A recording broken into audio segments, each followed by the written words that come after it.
Modern anthropology and sexology operate within an evolutionary prejudice, attempting to explain human behavior by stripping it down to its animal denominators.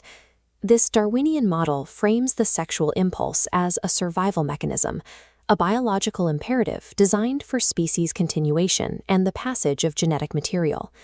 Freud's psychoanalytic framework further reduces Eros to a subpersonal pleasure principle, identifying it as a surge of archaic subconscious libido.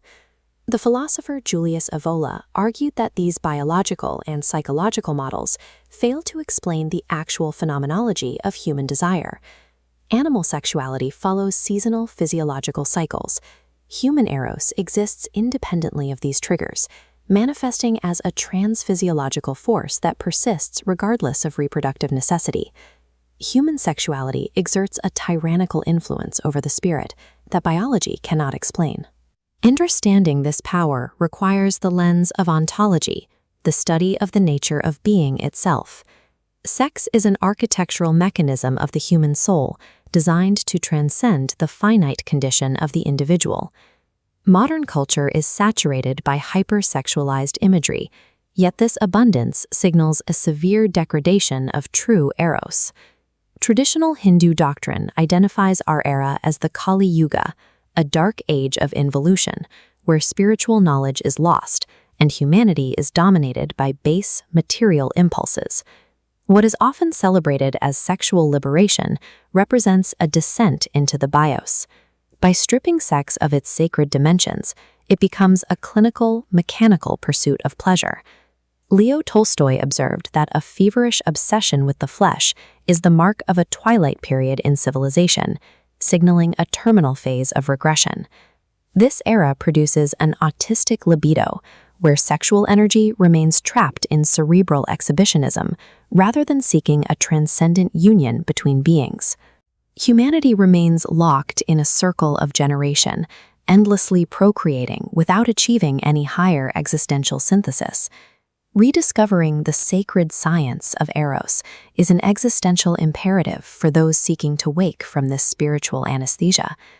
Moving past modern critique requires returning to the foundational bedrock of ancient philosophy. In the Symposium, Plato provides an allegorical blueprint for the human condition through the myth of the hermaphrodite, a primordial being split by the gods. This myth describes the dyad's origin. Manifestation splits a supreme unity into two principles. The male represents form, the active power of motion. The female represents matter, the passive substance of capability. This division is an ontological fall, leaving individuals broken, suffering from a permanent existential lack. Arthur Schopenhauer famously argued that sexual attraction is merely a trick of nature, the genius of the species forcing individuals to procreate. The drive for the other is actually a desperate, unconscious attempt to heal the wound of the fall and achieve immortality. Sexual love is an impulse to obliterate duality and temporarily restore the primordial absolute. The abstract concept of the dyad manifests in our world through the mechanics of polarity. The magnetic theory of love posits erotic attraction is an invisible field generated between absolute manhood and womanhood. Eastern traditions call this energy tsing. Spontaneously generated by the opposite sex's proximity, this field displaces ordinary consciousness, initiating a trans-psychological rapture. The ancient Greeks called this state mania. It is an ecstatic frenzy where normal thought power is suspended and the individual is seized by a higher ontological force. This transformative mania is distinct from the religion of the flesh promoted by writers like D.H. Lawrence. Pure naturalism remains a degradation of the potential experience. Physical desire in man is a psychic translation of the soul's need for ontological completeness. Coitus serves as the mechanical conductor for a supraphysical process, proving that the root of Eros is metaphysical. Historical traditional societies did not leave this magnetic force to chance. They actively harnessed it. The sacred science of sex in Tantrism, the Kabbalah, and the Eleusinian mysteries utilizes union as a precise spiritual tool. These traditions employed sexual union as an initiatory technique, an operant magic designed to shatter the individual ego. Success in these rites required absolute concentration and the conscious slaying of the intellect at the moment of union. These practices relied on virya, transcendental manhood, the capability to stop the flow of cosmic becoming and reverse the fall into matter.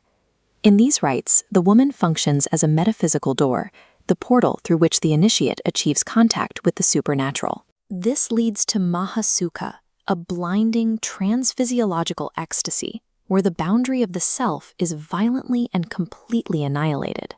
This state of ego death breaks the cosmic bond, lifting the initiates out of the endless cycle of generation. Without a spiritual framework, attempting these rites leads to psychic dissolution, demonic obsession, or personal ruin. Traditional societies engineered sexual union into a highly volatile technology for achieving spiritual liberation. These metaphysics have profound implications for the individual in the modern world. By treating sex as purely biological or psychological, modernity strips humanity of its most accessible path to transcendence. Even in destructive forms, profane love reveals a desperate search for meaning. We see this in literature, such as Oscar Wilde's Salome, where tragic passion becomes a misplaced pursuit of the absolute. For most of humanity, sex is the only experience that ever suspends their finite existence. Solving modern existential anxiety requires recognizing the spiritual weight inherent in Eros.